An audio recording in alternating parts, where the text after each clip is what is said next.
Sigo pensando en lo que Francis decía y la batalla con tu propia carne al predicar en una conferencia como esta. Y yo digo, yo estoy predicando después de Francis. Y ese predicador generalmente es bastante energético. Así que quiero agradecerle públicamente por orar por mí. En realidad me mueve mucho. Creo que como cristianos es uno de los mayores regalos que les podemos dar unos a otros, orar unos por otros. No solo decir que estás orando por alguien, eso pasa muy fácilmente, pero orar en realidad por alguien más, como Francis lo que describía, es muy importante para mí.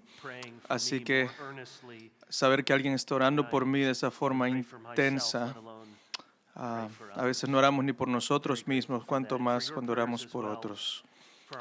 El tema de este mensaje es caminando por el Espíritu.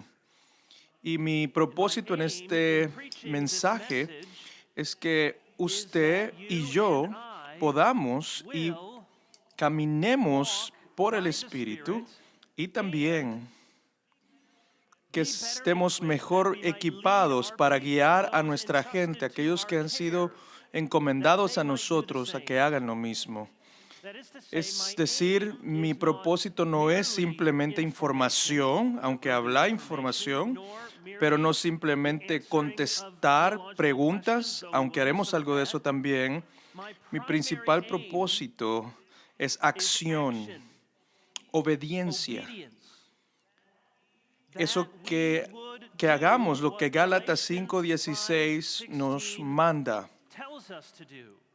Y dice la palabra, pero os digo a vosotros, anden en el Espíritu, por el Espíritu, y ustedes no gratifiquen los deseos de la carne. Ahí es donde nos dirigimos y la ruta que vamos a tomar es un poco complicada, pero quiero describirla a ustedes. En primer lugar, introduciré el sermón de forma temática, luego lo clarificaré de forma teológica y luego lo aplicaré de forma exegética y cerraremos con una exhortación al final. Así, en un principio, una categoría amplia, quiero introducir este sermón y el tópico de forma temática, y para eso quiero que vayamos a Gálatas capítulo 5. Me pidieron que pudiera usar este texto como el texto para esta mañana y creo que es adecuado para hablar del tema de caminar por el Espíritu. Gálatas 5, empezando en el versículo 16. Digo pues, andad en el Espíritu y no satisfagáis los deseos de la carne, porque el deseo de la carne es contra el Espíritu, y el del Espíritu es contra la carne. Y estos se oponen entre sí para que no hagáis lo que quisierais. Pero si sois guiados por el Espíritu, no estáis bajo la ley. Y manifiestas son las obras de la carne, que son adulterio, fornicación, inmundicia, lascivia, idolatría, hechicerías, enemistades, pleitos, celos, iras, contiendas, disensiones, herejías, envidias, homicidios, borracheras y orgías y cosas semejantes, acerca de las cuales os amonesto, como ya lo he dicho antes, que los que practican tales cosas no heredarán el reino de Dios, mas el fruto del Espíritu es amor, gozo, paz, paciencia, benignidad, bondad, fe, mansedumbre, templanza. Contra tales cosas no hay ley. Pero los que son de Cristo han crucificado la carne con sus pasiones y deseos. Si vivimos por el Espíritu, andemos también por el Espíritu. No nos hagamos vanagloriosos, irritándonos unos a otros, envidiándonos unos a otros. Este texto nos da dos categorías. el espíritu y la carne. Y si ve al verso 17, nos dice que estas están constantemente opuestas la una a la otra, para que no hagas aquellas cosas que quieres hacer para Dios. De una forma, la carne se opone a que hagas lo que el espíritu, o el espíritu te hace que no hagas lo que la carne quiere que hagas. Hay cosas que queremos hacer en la carne que no debemos hacer. Y esta razón es porque no podemos ir con la opinión de la cultura que nos dice que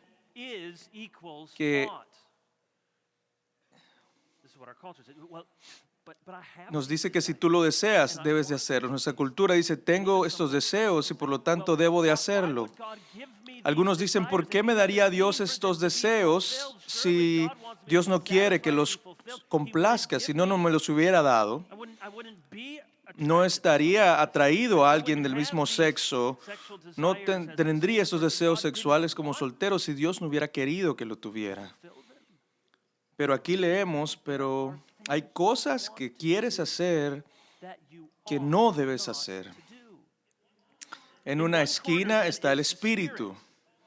Y Pablo lo define de varias formas. Lo dice andar en el espíritu en el 18, guiados por el espíritu.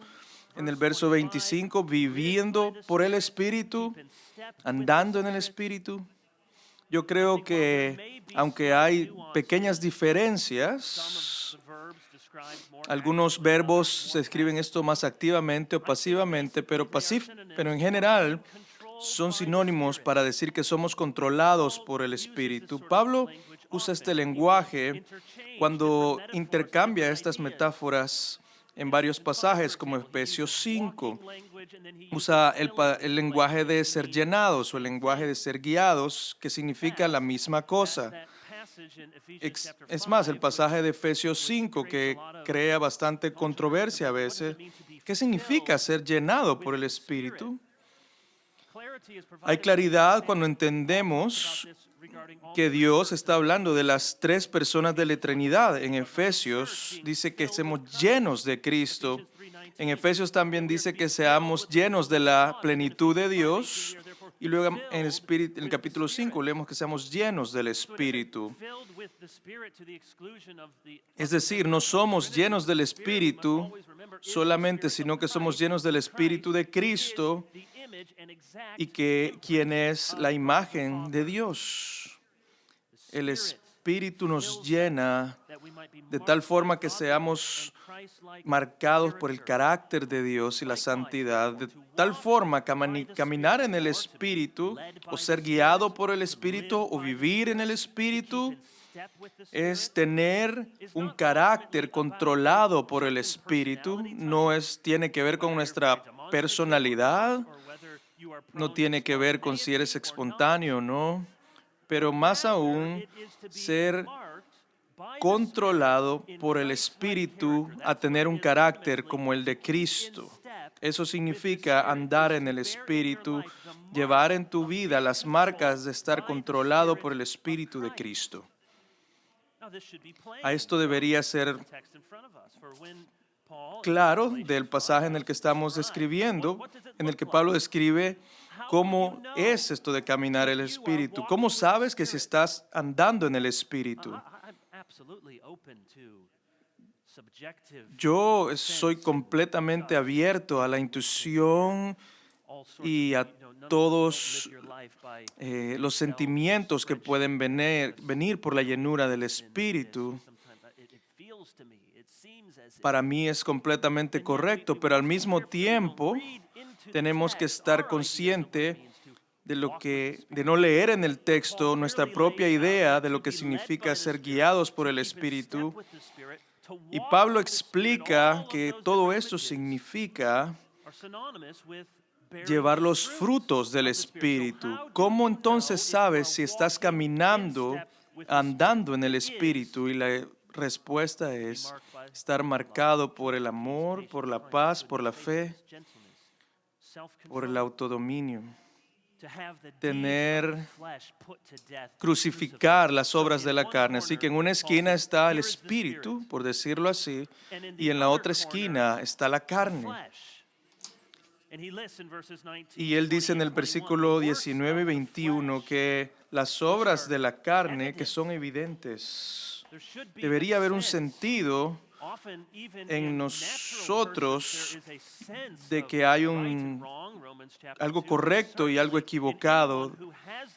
Estas cosas deben de estar delante de nosotros como opuestas a la obra del Espíritu. Y dice al final del versículo 21, dice que como ya los he dicho antes, que los que practican tales cosas no heredarán el reino de Dios.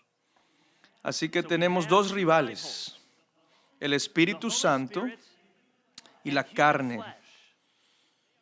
Y ambos están en guerra el uno con el otro.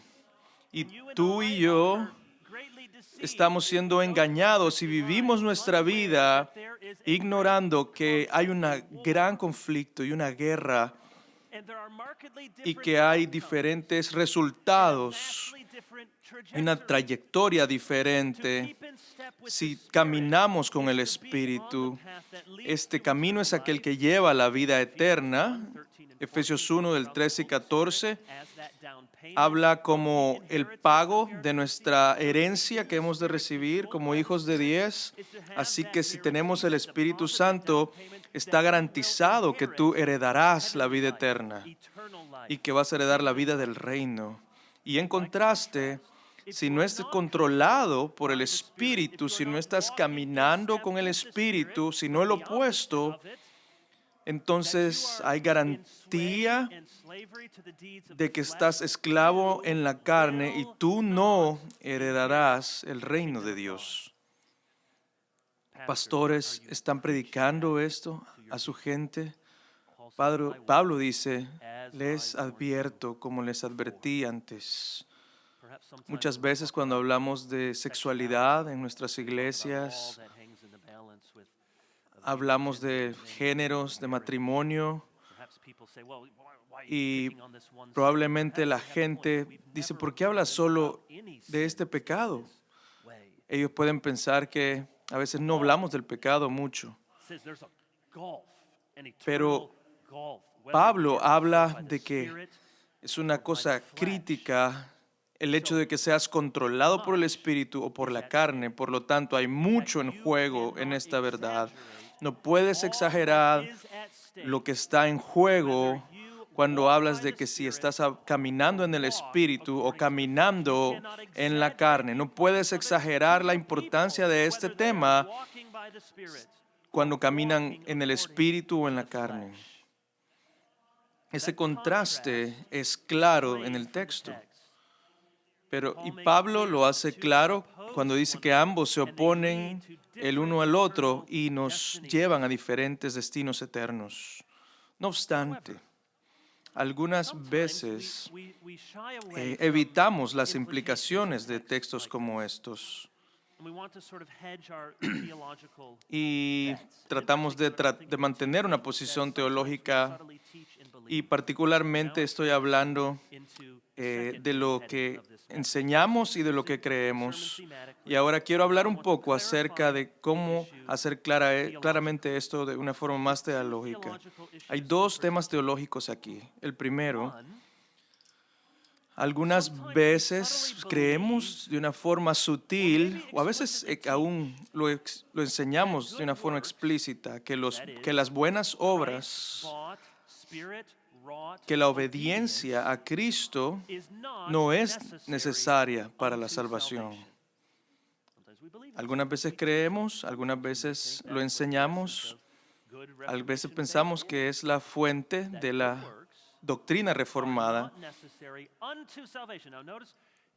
Estoy diciendo que las buenas obras no son necesarios para salvación. Y permítame ser preciso. Yo no estoy diciendo que no son necesarias para salvación, Pero lo que estoy hablando es que las buenas obras no nos ganarán la salvación, pero que son necesarias en nuestro camino hacia la salvación.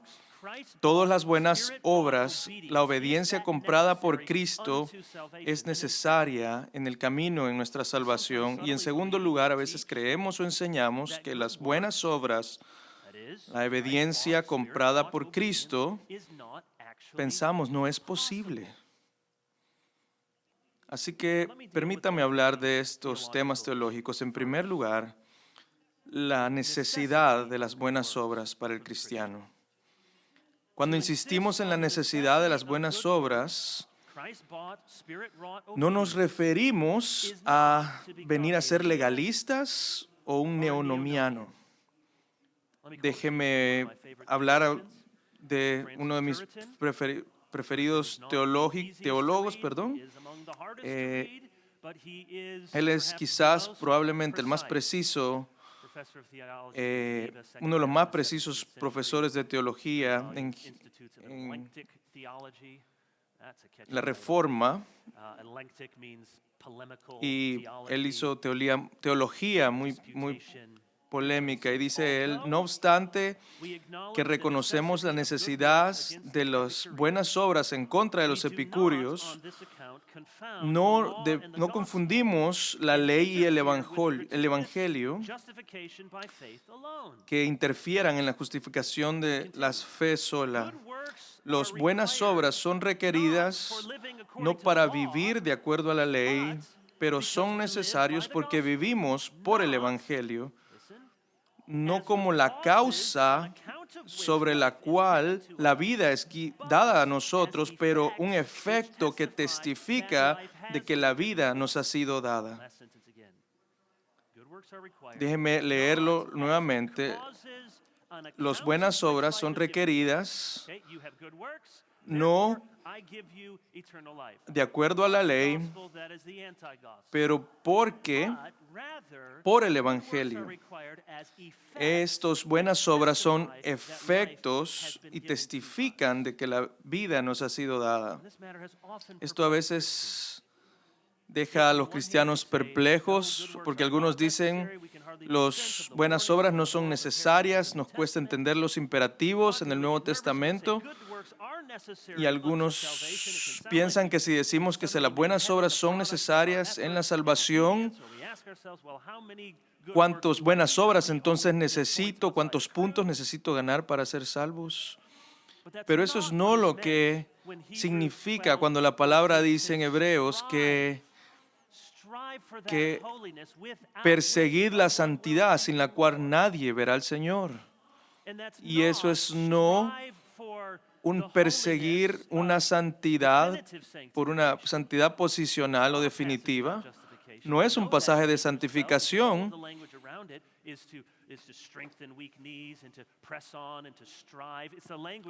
Está hablando de una santificación progresiva. No verán a Dios si no estás creciendo en santidad. Ese es el sentido del pasaje. Esa es una enseñanza clara en la palabra y de la doctrina reformada. Quiero que oigan otra frase. Dice así: las buenas obras pueden considerados en tres formas, ya sea una forma en justificación, santificación o glorificación. Están relacionadas en la justificación, no de una forma antecedente, eficaz o que hace meritorio, pero consecuentemente y declaratorio. Yo les dije que iba a ser un poco difícil entender estas frases, pero todas estas palabras son importantes. Es decir, las obras no vienen antes de la salvación, o eficientes o meritorias no ganan la salvación, pero son consecuentes y declaran de la salvación. Hablando de la justificación. En segundo lugar, las obras están relacionadas a la santificación porque constituyen la santificación y la promueven, porque eso es lo que es la santificación, promueve el crecimiento. Y en tercer lugar, están relacionadas con la glorificación de forma antecedente y de forma ordenativa, porque son medios para el final. Vienen después de la santificación y antes de la glorificación, y también vienen como un medio para la glorificación. Debemos de ser mucho más cuidadosos con nuestro lenguaje teológico. A veces usamos la salvación pensando que puede significar casi cualquier cosa. Pero cuando hablamos de las buenas obras, hablamos de su contexto en la glorificación, la santificación o la glorificación, o estamos hablando del acto de la regeneración, pero creo que esto es útil para entender la relación de las buenas obras con la justificación, la santificación y la glorificación. Así que lo que dice este autor es la santificación y las buenas obras vienen antes de la glorificación. En otras palabras, estas buenas obras, esta obediencia comprada con Cristo, por Cristo, traída a nosotros por el Espíritu, esta obediencia está relacionada con santificación, justificación y glorificación. Las buenas obras vienen después de la justificación, de la santificación y de la glorificación como medios para que Dios nos lleve hasta el final. Así que la gracia es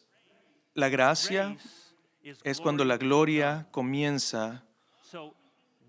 Así que caminando en espíritu en esta vida, si esa gracia es la gloria del cielo, es como esa gloria trabajando en nuestra vida actualmente.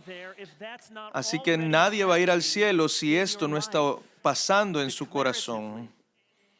Y de una forma, la gloria también es el final de todo cristiano, pero esa gracia operando en el cristiano al final lo llevará a la gloria. Así que no pensemos o enseñemos o sugiramos que podemos ser indiferentes hacia la obediencia como cristianos, como si esta estuviera en contra del Evangelio, como que si caminar en el Espíritu estuviera en contra del Evangelio. Ahora, un segundo tema teológico importante para ser claro. ¿Son las buenas obras aún posibles para el cristiano? Y yo digo, sí son posibles para el cristiano. También aquí estamos en el peligro de cometer errores. Los cristianos reformados a veces cometen el error de pensar que si somos bien reformados, quizás más de 5 puntos, pero que si somos, y tal vez le pueden preguntar a John Piper, porque él dice que es un calvinista de 7 puntos, pero muchas veces si queremos ser súper reformados, entonces debemos denigrar cada cosa que hacemos como cristianos, como los trapos de inmundicia. Todo lo que haces es un trapo de inmundicia. Isaías 64.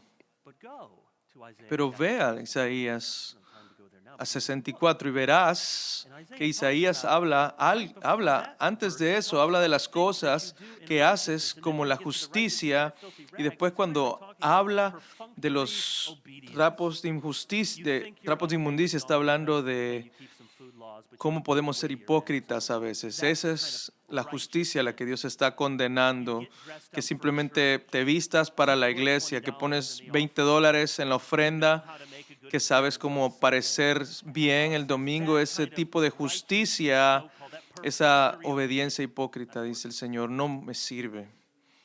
Pero no está diciendo este pasaje que la obediencia comprada por Cristo no vale nada y tampoco que es imposible. Sí, es verdadero que nuestras mejores obras están llenas de debilidad e imperfección, pero aquí es donde tenemos que hacer una distinción clara que los reformadores han hecho a través de los años. Las buenas obras pueden ser buenas sin la necesidad de ser perfectamente buenas.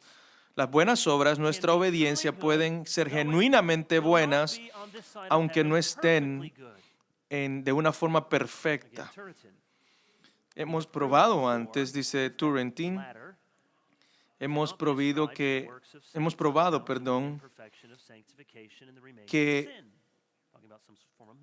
el cristiano no puede mantenerse en el pecado, pero nuestras obras y la vida del cristiano, aunque no está perfectamente transformada, ha sido transformada para buenas obras, y aún así, al mismo tiempo, muchas veces el cristiano va a hacer buenas obras en el Señor y va a tener estos trapos de inmundicia al mismo tiempo. Así que no son perfectamente buenos, pero son verdaderamente buenos nuestros hechos en el Señor.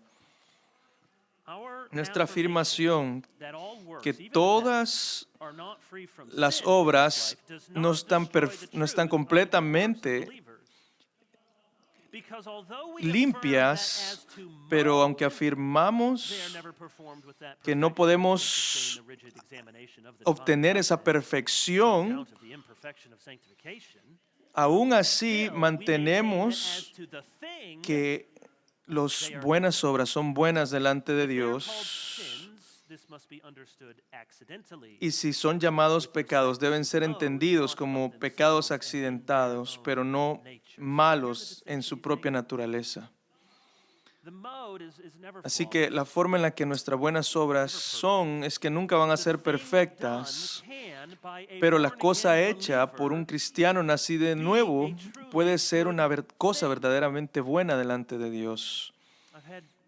Yo he tenido pastores en el entrenamiento preguntándome: Kevin, ¿cómo sé que cuando me pare a predicar no hay una parte de mí que lo está haciendo para ser notado y para ser aprobado? ¿Cómo sabré que no es parte de lo que voy a hacer? Y mi respuesta es: yo te lo diré cuando lo averigüe para mi propia vida, porque yo siento lo mismo. Nunca va a ser perfectamente bueno. Algunos de nosotros somos más tentados a la introspección y siento que confieso mis pecados y aún en mi confesión hay pecado, así que voy más y más profundamente y eso puede hacer a la gente a tu alrededor miserable. Así que yo también tengo 7 hijos, no es una competencia entre Francis y yo, pero tengo 7. Y no estaba completamente convencido cuando él estaba hablando de abrazar a tus hijos. Yo quizás hablaba de una forma diferente de abrazar.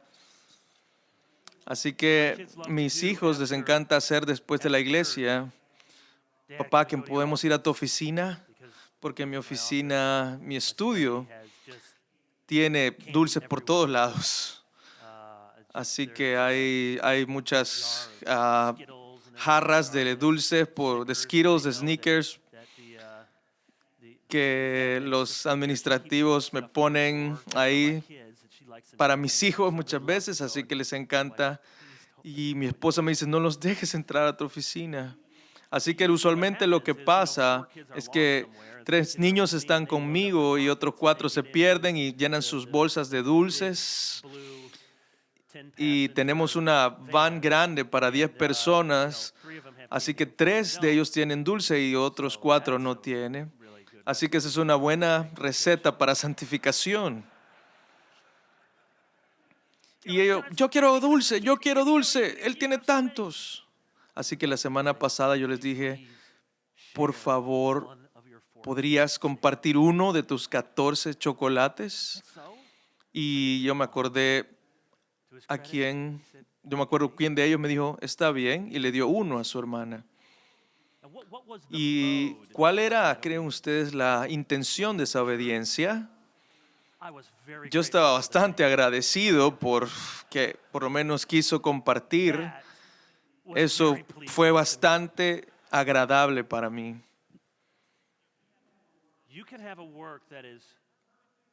Puedes tener una obra que sea no perfecta, pero aún agradable al Señor. La ilustración que he usado antes cuando pienso de mis hijos, porque lo entendemos así. Si le preguntas a tu hijo que limpie su cuarto y tú vienes 20 minutos y te das cuenta que tu hija ha estado trabajando fuerte para tratar de limpiar su cuarto, pero si tú ves que las sábanas no están tan bien dobladas, pero si ves que ella trató de doblar su ropa, yo podría pensar, yo pude haberlo hecho mucho mejor, pero ves alrededor del cuarto y dices, no está súper perfecto, podría haber hecho mejor, no está tan maravilloso.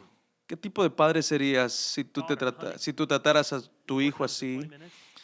Tú le dirías, hija, estos 20 minutos has estado trabajando en esto, es terrible, pero tú le dirías, hija, yo veo que has estado esforzándote, no es perfecto, no es al estándar de la habilidad de tus padres, pero en realidad es agradable a ti.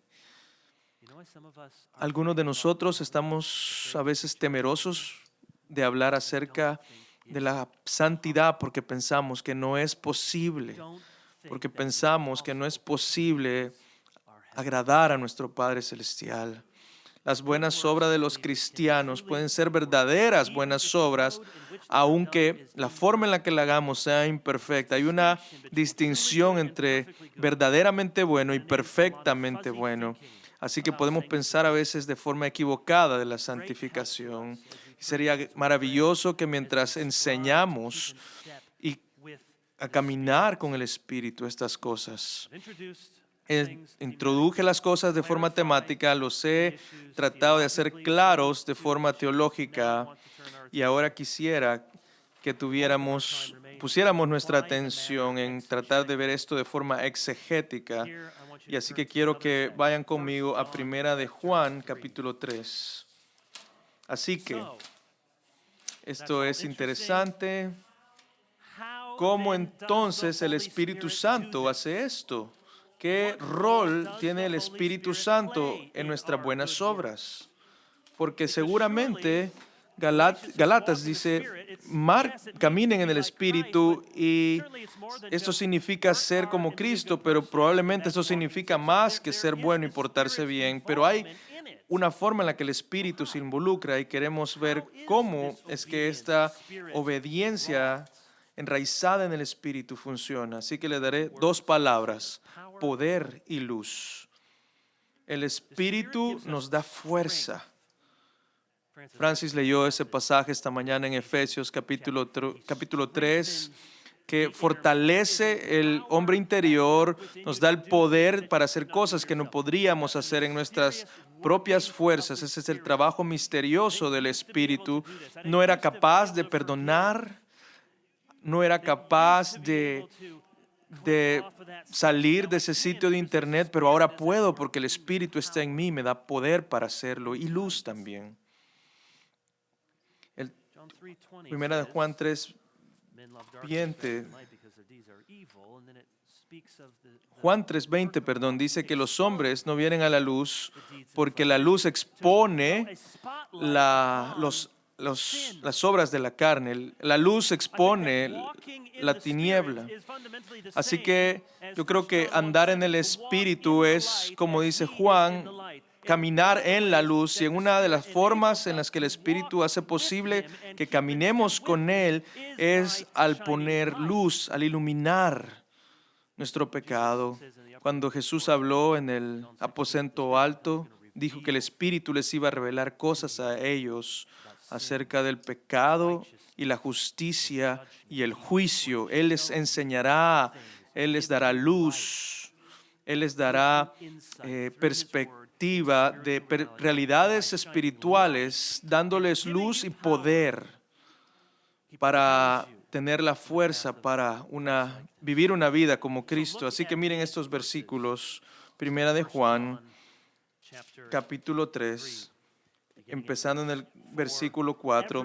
Todo aquel que comete pecado infringe también la ley, pues el pecado es infracción de la ley. Y sabéis que Él apareció para quitar nuestros pecados y no hay pecado en Él. Todo aquel que permanece en Él no peca, y todo aquel que peca no le ha visto ni le ha conocido.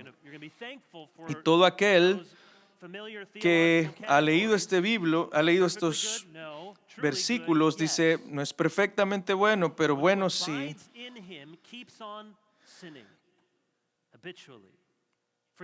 Y todo aquel que permanece en el pecado no peca, y todo aquel que peca no le ha visto ni le ha conocido. Hijos, hijitos, nadie os engañe. El que hace justicia es justo como Él es justo. El que practica el pecado es del diablo, porque el diablo peca desde el principio. Para esto apareció el Hijo de Dios, para deshacer las obras del diablo. Todo aquel que es nacido de Dios no practica el pecado, porque la simiente de Dios permanece en él y no puede pecar porque es nacido de Dios.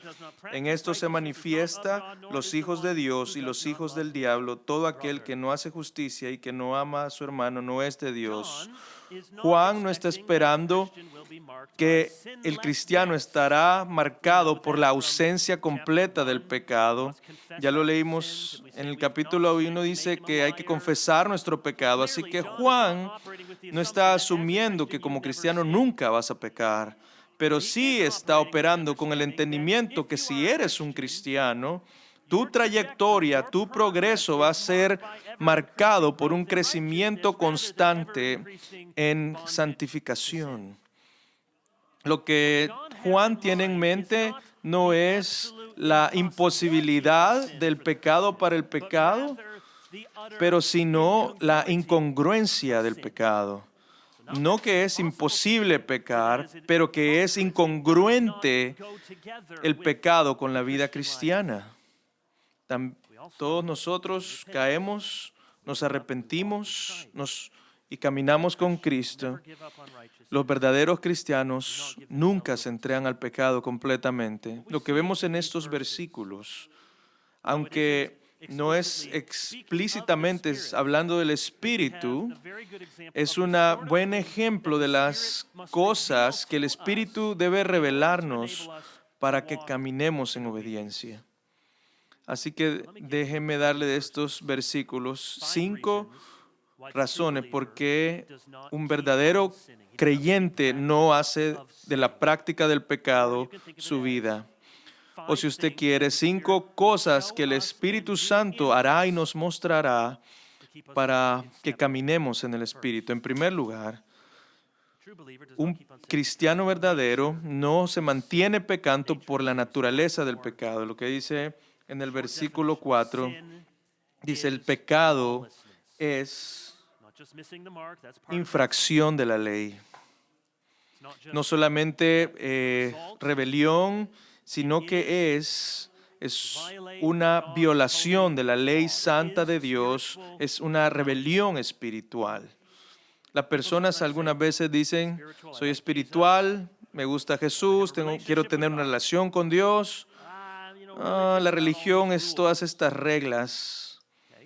Yo entiendo eso. Hay reglas que los hombres han hecho. Hay varios malos ejemplos de religiones, pero tenemos que tener más discernimiento que esto. ¿De dónde vinieron todas las leyes?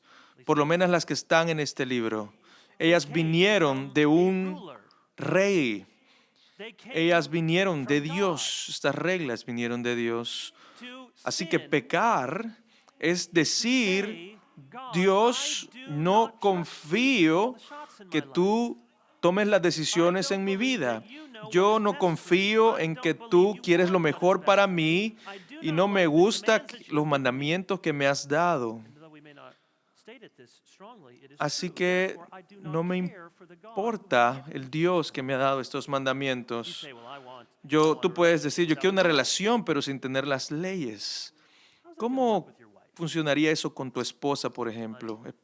Mi amor, quiero que conozcas a esta otra mujer que he conocido. Hemos tenido tiempos muy especiales con ella. Yo creo que van a tener una buena relación entre ustedes dos. Y tu esposa te dice, tú hiciste una promesa, un juramento de que no ibas a andar con otras mujeres. Y tú le dirías, no es sobre las reglas, es sobre la relación. Y cuando te levantes después de haber estado en el suelo, te das cuenta que eso es insensato. Si de la misma forma es con Dios, cada ley divina es un reflejo de el que da la ley. Nuestras leyes dicen algo de lo que nosotros valoramos. Si el asesinato es prohibido en la sociedad es porque valoramos la vida.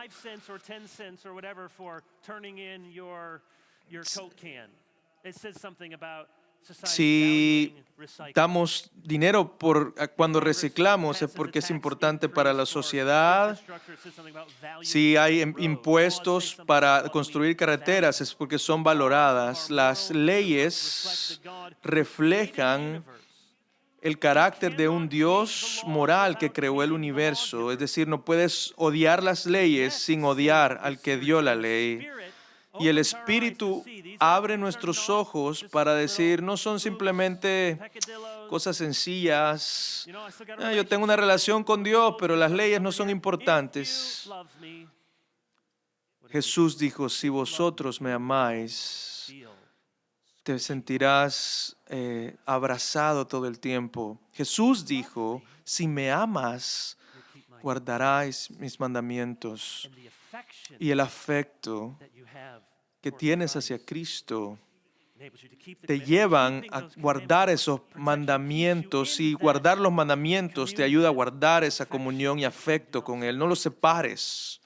Así que el Espíritu nos muestra la naturaleza del pecado. En segundo lugar, el Espíritu nos muestra el origen del pecado. El origen del pecado, lo vemos eso en el versículo 8, el que practica el pecado es del diablo.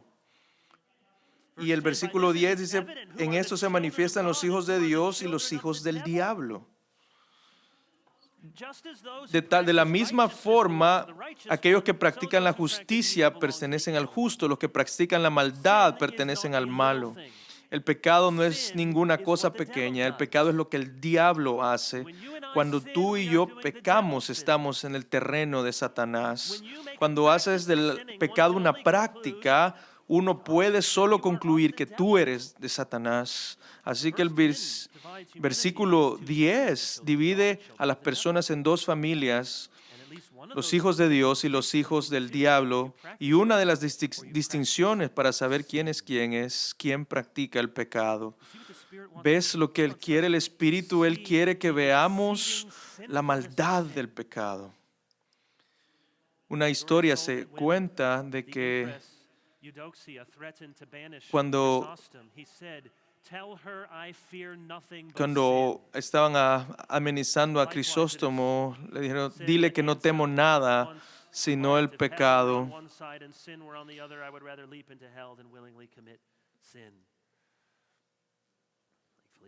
Gracias a Dios, a veces nosotros no tenemos que llegar a ese punto, pero muchas veces podemos ver el pecado como una cosa trivial, una ofensa no seria. Trataremos de cuidarnos de aquellas cosas verdaderamente ofensivas y de pecados grandes, pero cuando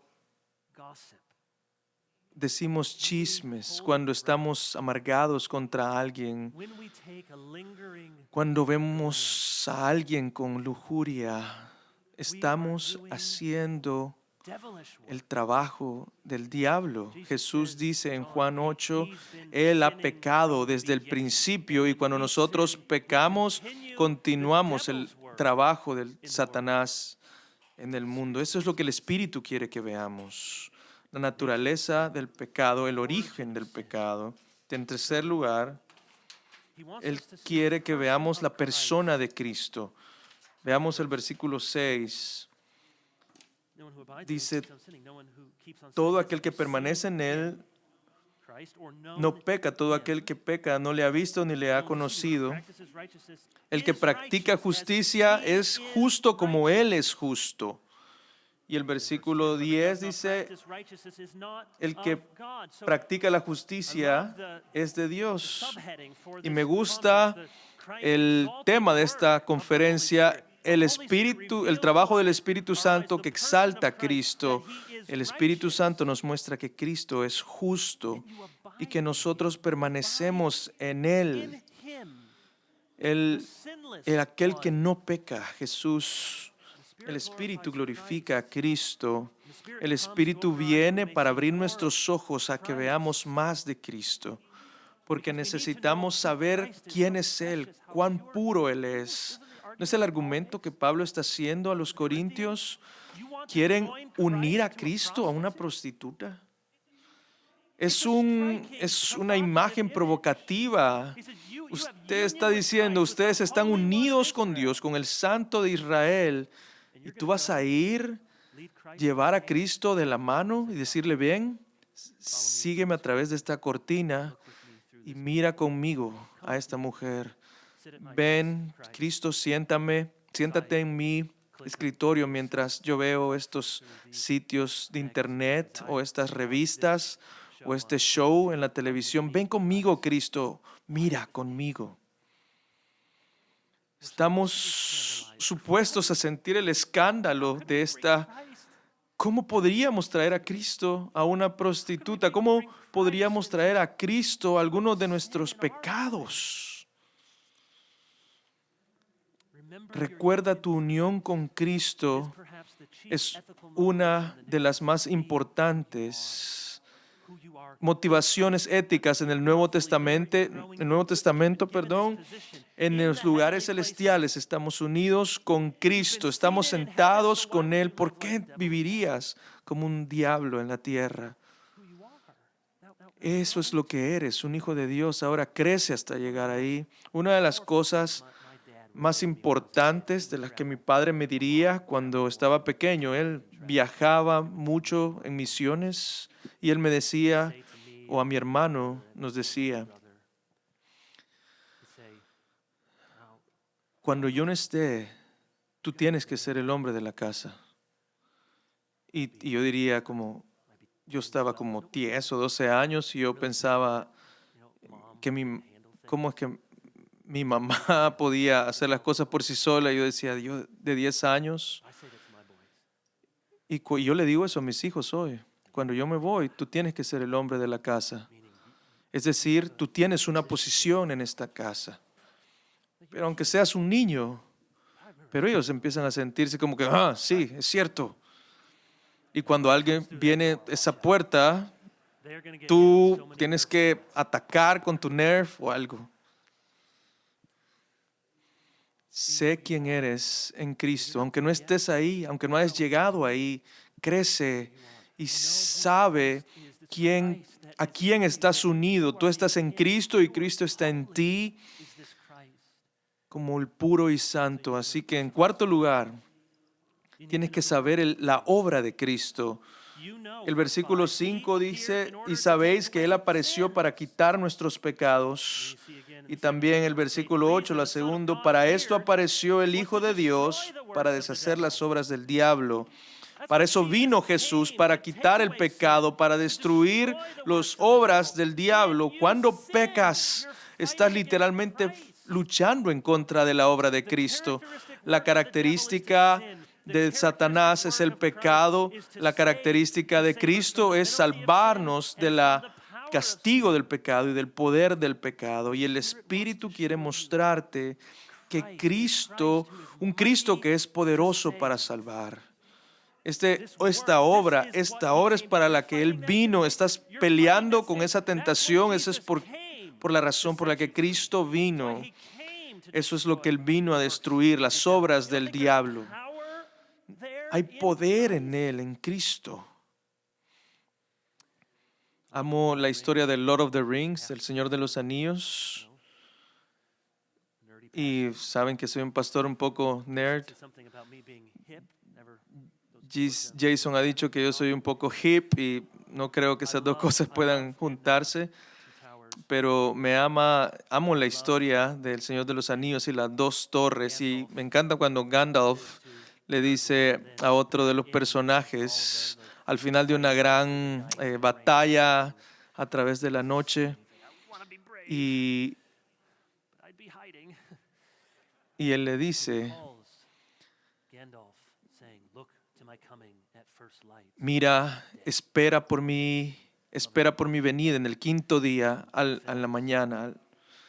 Hay batalla y de repente él recuerda esta promesa que en la luz Gandalf va a venir con su ejército descendiendo de la montaña para ganar la victoria. Esa es fuerza, hay poder. El poder de Cristo es el que destruye el poder de Satanás en tu vida. Y finalmente el Espíritu nos muestra también nos da a nosotros el nuevo nacimiento. El versículo 9 dice, todo aquel que es nacido de Dios no practica el pecado porque la simiente de Dios permanece en él. Probablemente refiriéndose al Espíritu Santo, pero dice que es el Espíritu Santo el que trabaja porque no puede seguir pecando porque es nacido de Dios. El Espíritu es el que nos da nueva vida. Calvino decía, el Espíritu forma el corazón de tal forma para amar a Dios, de tal forma que la carne y el pecado no permanecen. Así que tenemos una nueva naturaleza, un nuevo poder para transformarnos. Aquel que es capaz de hacer más de lo que pensamos o entendemos de acuerdo al poder que opera en nosotros. ¿Crees en eso, cristiano? ¿Que el que está en ti es mayor que el que está en el mundo? ¿Crees en el poder del nuevo nacimiento?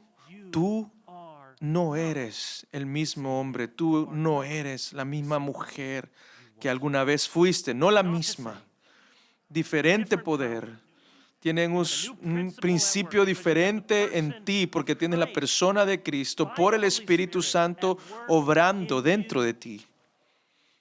Así que vemos el poder del Espíritu, la luz del Espíritu que me lleva a una exhortación final.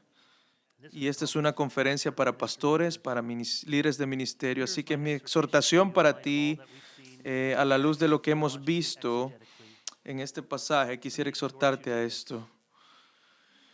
Dale a tu gente verdades difíciles y también dales esperanza. Dales verdades difíciles y esperanza. ¿Sabe tu gente las verdades difíciles, duras de la palabra? ¿Sabe tu gente que caminar en la luz no es lo mismo que caminar en la carne? ¿Saben ellos que si siguen caminando en la carne hay tanto en juego? La palabra dice que sangre estará en nuestras manos, la sangre de ellos estará si no les animamos a ver que el enemigo quiere avanzar. Y cada una de las personas en nuestra congregación van a estar delante de Dios. Y no queremos que ellos digan, mi pastor nunca me dijo. Él nunca me advirtió.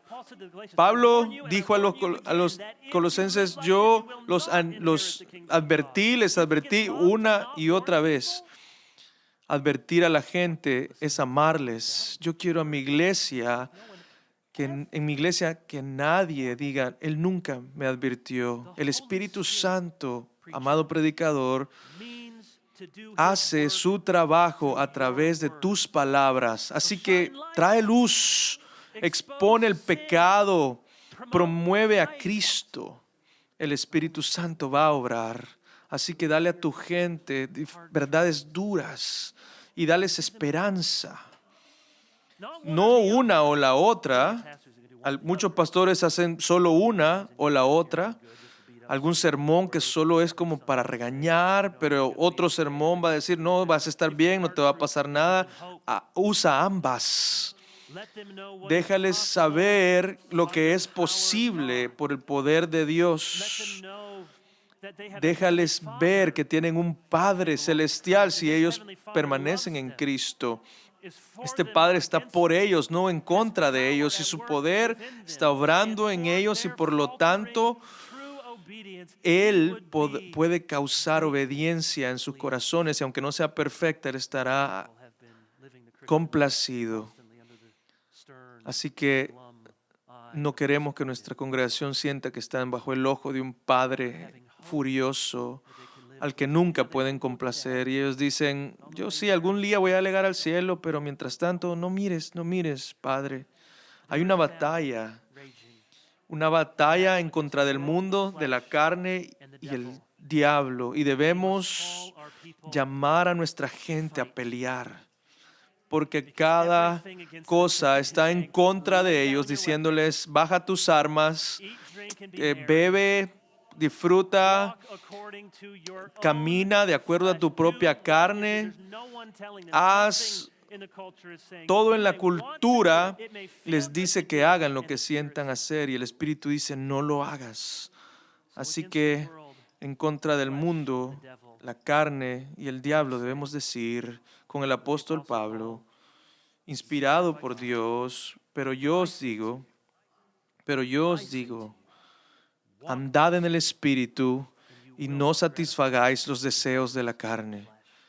Oremos. Padre Celestial, oramos en el Espíritu con confianza que de acuerdo a tu palabra harás estas cosas. Comenzando por cada uno de nosotros, aquí podrías tratar con nosotros con una misericordia severa, mostrándonos nuestros puntos ciegos. Cuando hemos menospreciado a Cristo, llévanos a la cruz donde hayamos perdón, donde hayamos sanidad y donde hayamos esperanza. Y tráenos, cuando volvamos a casa, tráenos un deseo de ser valientes y predicar estas verdades. Danos de tu Espíritu y danos una unción de lo alto para que la gente pueda ver y puedan ser salvos. Oramos en el nombre de Jesús. Amén.